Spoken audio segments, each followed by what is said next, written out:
Isaiah chapter 27, verses 2 through 13. The restoration of Israel. In that day sing to her, a vineyard of red wine. I, the Lord, keep it. I water it every moment, lest any hurt. I keep it night and day. Fury is not in me. Who would set briars and thorns against me in battle? I would go through them. I would burn them together.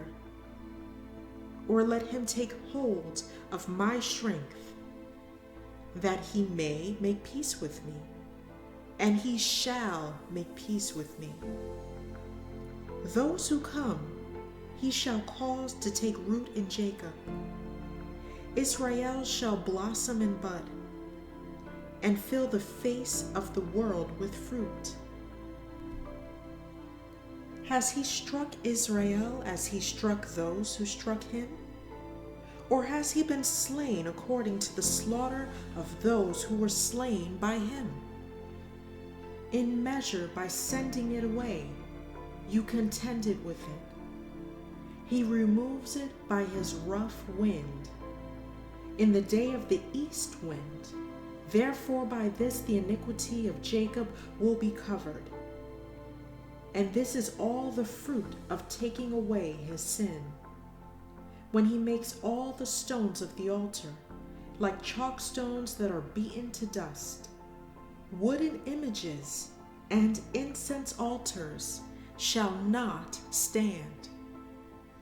Yet the fortified city will be desolate, the habitation forsaken and left like a wilderness. There the calf will feed, and there it will lie down and consume its branches. When its boughs are withered, they will be broken off. The women come and set them on fire. For it is a people of no understanding. Therefore he who made them will not have mercy on them, and he who formed them will show them no favor. And it shall come to pass in that day that the Lord will thresh from the channel of the river to the brook of Egypt, and you will be gathered one by one, O you children of Israel. So it shall be in that day. The great trumpet will be blown.